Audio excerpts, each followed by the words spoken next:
우리 기독교인들이 가장 많이 사용하고 가장 많이 바라고 가장 많이 사모하는 것이 있다고 한다면 그것이 무엇일까요? 저는 grace, 은혜라고 생각합니다.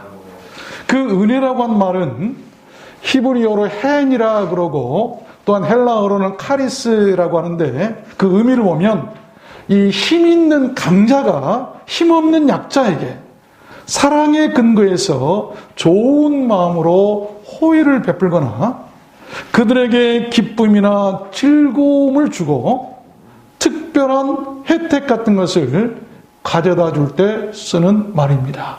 전혀 생각지도 못했는데 어느 날 갑자기 부자가 힘 있는 자가 내게 와서 무엇인가 큰 혜택을 주므로 죽을 내가 다시 살고 힘들어할 내가 다시 힘을 얻을 수 해주겠는 것, 이것을 은혜라고 얘기를 합니다.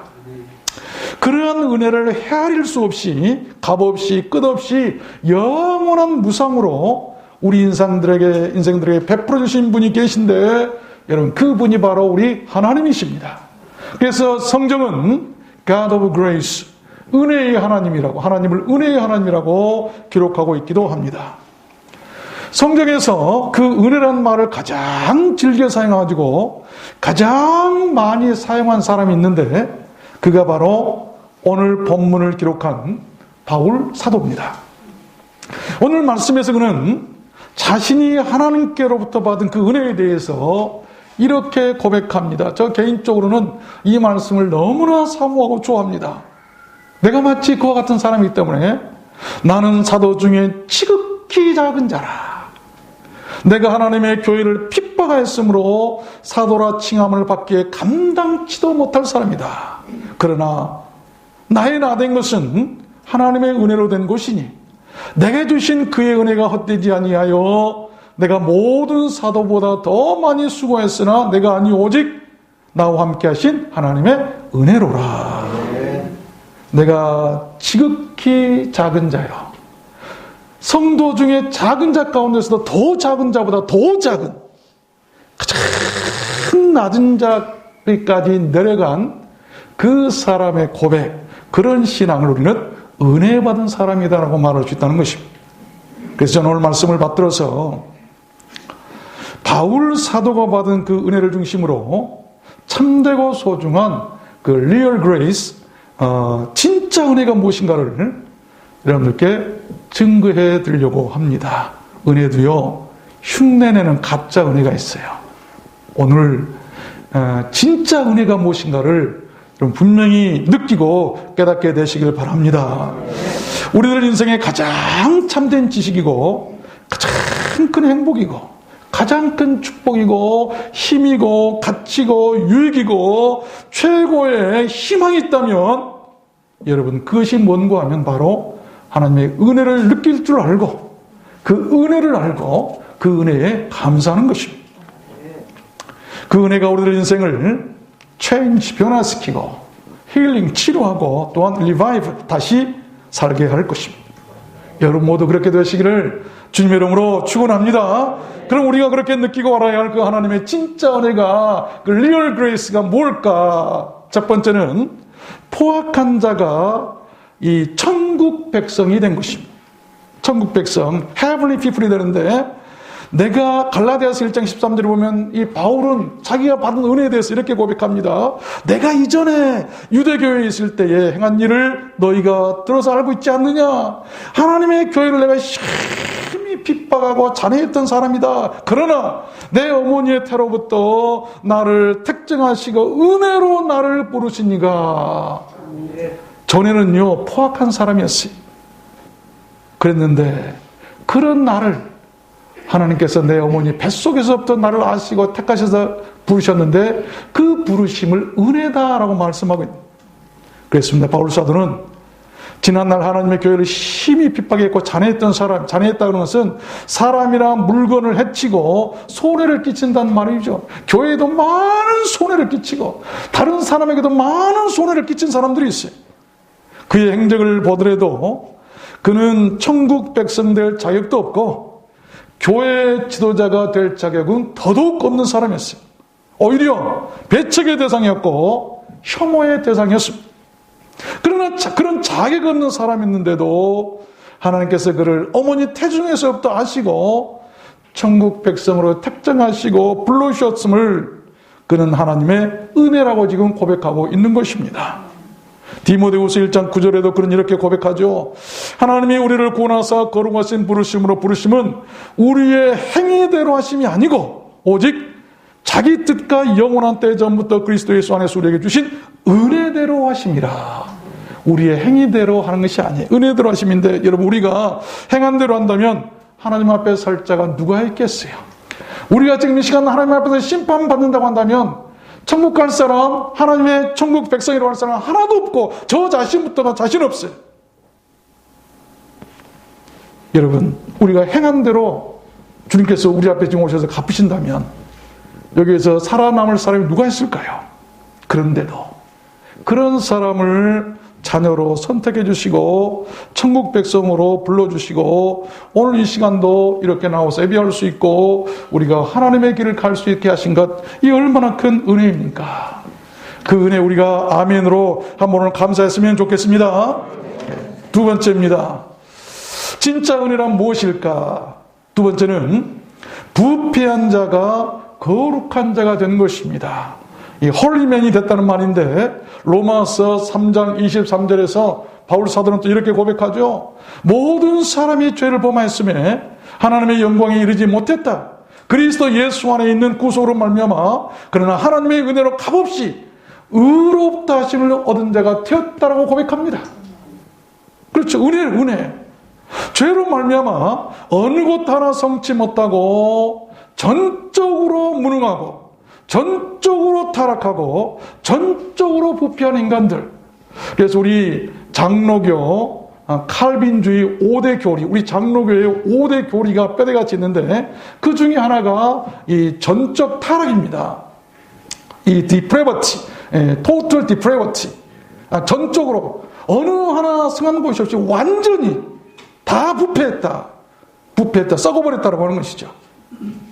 그러한 인간들이 그래서 감히 하나님의 영광의 자리에 이르지 못하고 지옥으로 떨어질 수밖에 없는 사람들이 어느 날 예수 그리스도 안에서 값없이 죄 없다 구속함을 받고 의롭게 되었는데 그것을 지금 바울은 하나님의 은혜라고 얘기하고 있는 것이죠.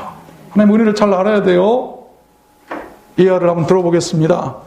한 어머니가 있었는데 자식과 같이 살고 있었어요. 근데 자식이 나쁜 짓을 합니다.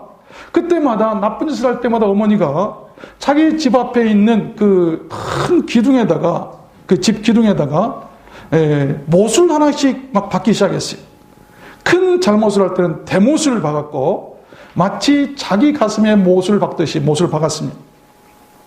시간의 흐름에 따라서 크고 작은 못들로 이 못들로 늘어나기 시작하더니 꽉 찼어요.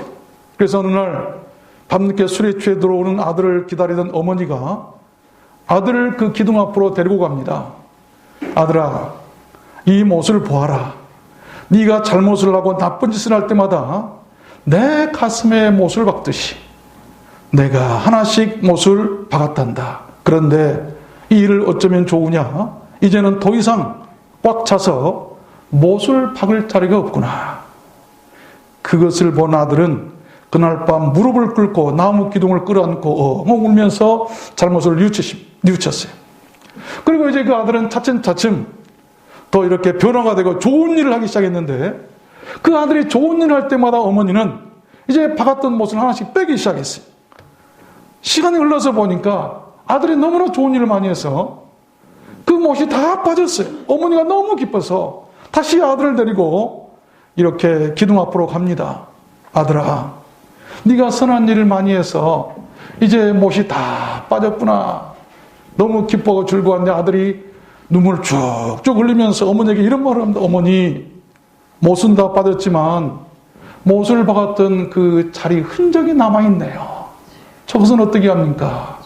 그럴 때 어머니가 아들을 꼭 포옹하면서 끌어안고 아들아, 걱정하지 말아라. 저 흔적은 우리 주님께서 지워주실 것이다. 너 다음 주부터 교회 나가자. 교회 나가서 주님께서 그 흔적까지로 지워주신 주님은 깨끗하게 흔적까지도 네 그동안 살아오면서 지었던 모든 죄 하나도 없이 다 깨끗하게 지워주실 것이다. 그래서 아들이랑 어머니가 포옹하고 새 사람이 되고 거듭났다는 그런 예화가 있어요. 여러분, 이것이 바로 은혜라는 것 아니겠습니까? 인간이 할 수 없는, 인간이 못을 박았고 인간이 못을 뺐지만 그러나 흔적은 어찌할 수가 없어요. 우리 죄의 흔적을 누가 지워줍니까? 목욕탕 주인의 법칙이라는 말이 있어 재밌는 말인데, 전국 목욕탕 협회에서 내린 결론이랍니다. 뭐냐면 누구에게나 때가 있다. 참 멋있는 결론이죠. 그렇습니다. 맞는 말 같아요. 모든 인간은 누구에게나 다 때가 있듯이 다 죄가 있어요. 밀면 보이지 않는 때까지도 다 나와요. 하나님 앞에 서면 알지 못하는 죄까지 다 드러날 것입니다. 교회는 목욕탕과 같아요. 그 목욕탕 주인은 바로 우리 주님이십니다. 누구든지 오면 그 어떤 때라도 말끔히 씻어주실 줄로 믿습니다. 그래서 우리는 은혜라고 하는 것이죠. 또 우리가 목욕탕에 갈 때마다 그 입구에서 반드시 우리가 마주해야 하는 글귀가 하나 있죠. 여러분 꼭 보실 것입니다. 뭐냐면 맡기지 않는 물건은 책임지지 않습니다. 주인 백. 무슨 말입니까? 참 우리 인생 되게 영적 교훈을 주는 말이에요. 맡기지 않는 건 주인이 책임 안 져요. 여러분 인생 주님께 맡기지 않는 것 주님께서 책임 안 져주세요. 맡기시길 바랍니다. 여러분 영혼, 여러분 인생, 여러분 재산 모든 거 다 자녀들 다 맡기세요. 세 번째입니다. 이 진짜 은혜란 무엇인가? 버려진 자가 주의 일꾼 된 것입니다. 버려진 자. 에베소 3장 7절에서 바울은 또 이렇게 고백합니다. 이 복음을 위하여 그의 능력이 역사하는 대로 내게 주신 하나님의 은혜의 선물을 따라 내가 일꾼이 되었느니라. 모든 성도 중에 지극히 작은 자보다 더 작은 나에게 이 은혜를 주셨다라고 그가 고백하고 있죠. 참 훌륭한 사람. 여러분 모든 우리 두란노 성교 안에서 제일 작은 자 중에서 그보다 더 작은 자, 그보다 더 작다. 도저히 비교할 수 없는 작은 자다. 작은 자다. 그렇습니다. 하나님 은혜는 그렇게 지극히 작은 자보다 더 작은 자에게, 그래서 사람에게 무관심이고 그 작은 자들 오나 마나 버려졌던 자들, 그 사람 와도 좋고 안 와도 좋고 그 누구도 알아주지도 않고 돌아보지도 않고 생각지도 못했던 자들이 어느 날 갑자기 하나님께 인정을 받고 하나님 나라의 고용인이 되어서 사람들 앞에 나타났던 그것을 바울 사도는 은혜다라고 지금 말하고 있는 것입니다. 여러분, 사람들은 버려진 것들에 관심이 없지만 하나님께서는 버려진 것들에 참 관심이 많으세요. 이사야 53장에 이런 말씀이 나오죠. 그는 멸시를 받아서 사람에게 싫어버린 바 되었다. 우리 주님에 대한 말씀, 주님은 사람들이 싫어했어요. 또 간고를 많이 겪었고 질고를 하는 자는 마치 사람에게 얼굴을 가리우고 보지 않음을 받은 자 같아서 멸시를 당하였고 우리도 그를 귀히 여기지 아니하였도다. 그가 징계를 받음으로 우리가 평안을 누리고 그가 채찍에 맞음으로 우리가 나음을 입었도다. 여호와께서는 우리 무리의 죄악을 그에게 담당시키셨도다. 저는 어제 이 말씀을 읽고 큰 은혜가 임했어요. 사람들이 싫어하고 버리고 멸시하고 천대 있으나 마나 그냥 거들떠보지도 않는데 우리 주님께서는 그 사람에게 인류의 모든 죄악을 담당시키고 감당하도록 맡기셨다라고 하는 것이죠. 여러분, 하나님 일이라고 하는 것은 어쩌면 우리 교회에서 가장 힘없어 보이고 가장 믿음 없어 보이고 가장 버려진 자처럼 보이지만 그러나 이 큰 모든 일을 하나님께서는 그에게 맡기실 수도 있어요. 그 사람이 바로 저 아닙니까? 이게 은혜라고 하는 것이죠. 시편 118편에 보면 건축자의 버린 돌이 집 모퉁이에 머릿돌이 되었다. 버린 자가 머릿돌, 중요한 돌이 되었다. 사람에게는 버림바 되었으나 하나님께서는 택하심을 입었다라고 베드로 사도도 말씀하고 있는 것을 볼 수가 있습니다. 마지막 네 번째입니다. 진짜 은혜, 그 리얼 그레이스는 무엇인가? 죽은 자가 영생을 얻게 된 것입니다. 죽은 자가, 에베소 2장 5절에서 바울 사도는 또한 은혜에 대해서 이렇게 고백하죠. 허물로 죽은 우리를 그리스도와 함께 살리셨고 우리가 은혜로 구원을 얻은 것이라. 또 함께 일으키사 그리스도 예수 안에서 함께 하늘에 앉으셨다. 얼마나 복된 말씀입니까? 그렇습니다. 썩어질 세상 풍속을 따라 살고 미신이나 더러운 귀신들에게 사로잡혀 살고 육체의 욕심을 따라 지내고 육체의 마음이 원하는 것을 하여 본질상 진노의 자녀들이었던, 그래서 허물로 죽은 우리 인생들을 하나님께서 그 아들 예수 그리스도와 함께 다시 살리셨고 또 함께 일으키셔서 하늘에 올라가 영원히 살게 해주셨다고 하신 말씀이에요. 그것을 우리는 또한 하나님의 은혜다라고 말할 수가 있는 것입니다. 여러분 믿으십시오. 오직 하나님의 은혜만이 우리로 죄사함을 받게 하고 구원을 얻게 하고 우리로 영생에 이르게 할 줄로 믿습니다. 행위가 아니라 은혜. 물고기는 물속에서 살 때 자유롭고 행복하고 안전하고 생명을 보존할 수가 있죠. 물고기가 물이 싫다고 물 밖으로 나온다면 그 물고기는 즉시 죽고 말 것입니다. 물고기가 물을 떠나서 살 수 없듯이 우리 인생들은 하나님의 그 은혜를 떠나서는 결코 살 수가 없다는 것을 분명히 알아야 돼요. 그래서 우리는 은혜를 사모하고 은혜를 바라야 돼요. 어떤 나라의 왕이 궁전 지붕에 올랐다가 거리를 이렇게 보는데 길거리에 하루는 무거운 짐을 지고 아주 힘들게 가는 한 거리를 보았어요. 거지를 보았어요. 그게 몹시 지쳐 보이고 초라해 보였어요. 그런데 자세히 다시 보니까 그 나라에서 많은 백성들로부터 성자라고 칭송을 듣고 있는 아주 존경받는 그런 사람이었어요. 그래서 왕이 얼른 시종을 시켜서 궁으로 들어오게 하고 짐을 받아주고 같이 앉아서 먹을 것을 나누고 쉬었다 가게 해줍니다. 그럴 때 왕이 그에게 물었어요. 아니 당신은 거지처럼 그렇게 사는데 어떻게 그렇게 왕인 나보다 더 백성들에게 많은 칭송을 듣고 총종을 받고 삽니까? 그랬더니 그때 그 거린이 이런 얘기를 합니다. 은혜지요. 은혜라니요. 은혜가 무엇입니까? 물었을 때 왕께서는 오늘 지극히 천한 저를 알아보신 거 그리고 불러주셨습니다. 또한 내 무거운 짐을 받아주시고 먹을 것을 주시고 감히 나 같은 이 거지를 왕 앞에까지 오게 하셨습니다. 왕께서는 오늘 제게 왕국에 들어올 수 있는 영광을 베푸셨고 저를 왕 곁에 가까이 앉아 음식을 같이 먹게 하셨습니다. 이것은 제가 왕께 무슨 공로나 권리나 자격이 있어서 내가 바래서 된 것이 아닙니다. 오직 왕이 저를 보시고 선택하셨습니다. 그와 마찬가지로 하나님께서도 저에게 그러하셨습니다. 지금까지 제 마음과 영혼과 생명 그리고 제 생각까지도 모두 오직 그분의 의지대로 나를 이끄셨습니다. 그것이 은혜라는 것입니다. 저는 그 은혜를 잊지 못하고 그 은혜에 늘 감사하며 살기에 비록 내 삶은 초라하지만 날마다 그분과 행복하게 살고 있는 것입니다. 여러분, 그 왕은 그 말을 듣고 큰 감명을 받고 겸손하고 청밀하게 살면서 백성들에게 사랑과 존경을 많이 받는 왕이 되었답니다. 은혜라는 것이 바로 그런 것이죠. 말씀을 맺겠습니다. 여러분, 은혜는 바로 그런 것입니다. 바울의 인간 됨됨이는 한번 살펴보면 성경 글을 만삭되지도 못하고 태어난 자, 탈불출이라 이 말입니다. 행위로는 하나님의 교회를 심히 핍박했던 그런 사람이었고 죄인 중에 괴수라고 성경 기록하고 있어요. 그러한 자격 없고 작고 초라한 자신이 어느 날 하나님의 자녀가 되고 그의 거룩한 사도가 되었다는 사실에 바울은 감격할 수밖에 없어요. 그 은혜를 받고 보니까 나같이 천하고 나같이 작고 성도 중에 사도가 아니라 말이에요. 사도가 아닌 일반 성도 중에 작은 자보다 더 작고 그보다 더 작은 자보다 더 작다. 이것을 느꼈다는 것은 은혜가 아니면 느낄 수 없는 고백이에요. 우리가 은혜를 받았다고 하는 것은 두란노 교회에서 내가 소금교회에서 내가 누군데 내 얼굴을 들이민 게 아니고 큰 소리 친 게 아니라 내가 우리 교회에서 제일 작은 자인데 내가 무슨 말을 할 수 있을까?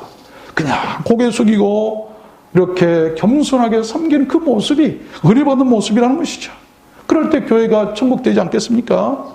우리 하나님의 극진한 은혜가 아니었으면 우리는 지금도 여전히 지옥불에 떨어질 그런 무리들 중에 끼어서 살아가고 있을 것입니다.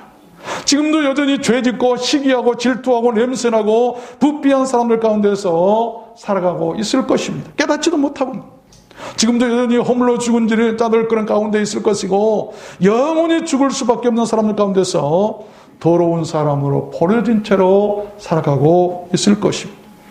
사람들은 흔히 좋은 일이 생기면 그 원인을 자기에서 찾기를 좋아하죠. 그래서 잘 되면 누구 탓이죠? 내 탓. 잘못되면? 잘 되면 내 탓. 잘못되면 목사 탓, 교회 탓. 우리는 그런 분이 없을 줄로 믿습니다. 그러나 착하게 잘된 것, 우리 믿는 사람들은 결코 그래서는 안 돼요. 그것은 하나님의 은혜를 잊어버린 망령된 행실이기 때문입니다. 자식들이 좀 배웠다고 못 배운 부모들을 멸시하고 무시하는 것, 그건 부모의 은혜를 모르는 것이죠. 그렇잖아요. 말씀을 맺겠습니다. 지난주 저는 재미있는 얘기를 들었어요. 지난 그 부활주일에 우리들 두란노 소원교회에 정모 권사님이 계십니다. 그 권사님의 손주 이름이 진우인데 진우가 자기 아빠로부터 부활주일 헌금을 받아들고 할머니에게 대신 교회에 내주라고 부탁하면서 한마디를 했답니다. 무슨 말인가 했더니 할머니 떼먹지 마 그랬더니 왜 그랬을까요? 그럼 깊이 고민하면서 생각해 봤어요. 그랬더니 두 가지로 생각했습니다. 첫 번째는 할머니가 그동안 그 코골리게 손주 돈을 슬쩍슬쩍 다 떼먹었던지 아니면 그 어린아이가 헌금의 귀중성을 알았던지 저는 후자라고 믿고 싶습니다. 여러분 은혜입니다. 그 어린아이 아버지가 비록 지금은 사정으로 교회를 나오지 못하고 계시지만 그도 믿음의 뿌리가 있기에 어린아이에게 부활절 그 절기를 맞이해서 잊지 않고 헌금을 주면서 하도록 한 것도 칭찬할 일이고 그 어린애가 그렇게 헌금의 귀중함을 알고 할머니에게 떼먹지 말라고 한 것도 칭찬할 일인 줄로 믿습니다. 그 어린아이가 헌금 떼먹는 것이 잘못인 줄 어떻게 알았을까요? 그것이 여러분 은혜 아니겠습니까? 그러면서 저는 생각했어요. 이야, 내 신앙이 그 어린아이보다 낫다고 할 수 있겠는가? 그러면서 이 말씀이 생각났습니다. 마태복음 18장 3절에 주님께서 하신 말씀, 너희가 돌이켜 어린아이들과 같이 되지 않냐면 결단코 천국에 들어가지 못하리라. 이런 어린아이들이기 때문에 하나님께서 어린아이와 같이 살라고 하신 것 아니겠어요? 다음 주일이 어린이 꽃주일인데 여러분 어린아이들 다 데리고 오십시오. 제가 특별히 축복기도 하겠습니다. 그리고 선물도 제가 친히 준비하겠습니다. 카드도 쓰고 그럴 거예요. 여러분 우리들 인생이 평생을 다해 갚아도 다 갚지 못할 것이 있다면 그것이 바로 우리 하나님의 은혜 아니겠습니까? 우리가 못할 일을 하나님은 하십니다. 나보다 나를 더 사랑하는 분이 계시다면 그분이 하나님인 것을 알아야 돼요. 여러분들이 자식들을 사랑한다고 자랑합니까? 아니에요. 여러분들보다 여러분 자식을 더 사랑하는 분은 하나님이세요. 어떤 사람은 그래요. 내 자식 미워 보기 싫어. 저는 좀 안 봤으면 좋겠다. 여러 가지로 서운한 때가 있었지만 우리 하나님은 한 번도 그런 일 없이 여러분 자식들을 붙들고 사랑하고 계시다는 걸 믿으십시오. 그것을 알아야 우리가 하나님 은혜에 감사할 수 있다는 것 아니겠습니까? 그것이 바로 하나님의 은혜를 아는 진짜 신앙 아니겠습니까? 이제부터는 우리들이 이런 감사를 하며 살았으면 좋겠습니다. 자격 없는 사람이 천국 백성이 된 것을 감사하고 죄짓고 타락하고 부패한 사람이 용서받고 거룩하게 된 것을 우리는 감사하고 비천한 곳에 버려졌던 더러운 사람이 부름받고 하나님의 일꾼 된 것에 감사하고 허물로 죽은 사람이 이제는 영원히 살 수 있게 됐음에 우리는 감사했으면 좋겠습니다. 그래서 우리는 이런 고백했으면 좋겠어요. 어느 날 우리는 이런 고백을 해야 할 수 있어요. 저는 이런 것을 늘 사모합니다. 천국에서 눈을 떠보니 나같이 죄 많이 지은 사람이 천국에 와 있을 때 감격하는 그 은혜를 상상해 보십시오.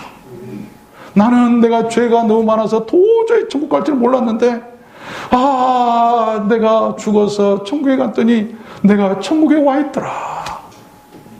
죄 짓는 사람 행한 대로 하지 아니하고 나 같은 사람을 천국 가게 하신 그 은혜, 그걸 은혜라고 하는 것입니다. 이사야 30장 말씀에 여호와께서 기다리시나니 이는 너에게 은혜를 베풀려 하심이라. 하나님께서 왜 지금 기다리고 계십니까? 은혜 베푸시려고. 우리 하나님께서 오늘 또 그의 자녀들에게 은혜를 베푸시러 기다리고 계신다는 것을 믿으시길 바랍니다. 그 은혜를 거절하거나 피하지 마십시오. 은혜의 자리를 피하거나 거절하지 마세요. 예배의 자리를 여러분 소중히 여기십시오. 예배는 하나님의 은혜의 방편이에요. 하나님께서 은혜 주시려고 그의 백성들을 모으시는 그 모임이 바로 예배라고 하는 것이죠. 그 크신 하나님 은혜가 우리들 들어왔는 성교회와 오늘 예배에 참여하신 여러분 모두에게 폭풍같이 임했으면 좋겠습니다. 여러분 모두 그렇게 되시기를 주님의 이름으로 축원합니다. 오늘 찬양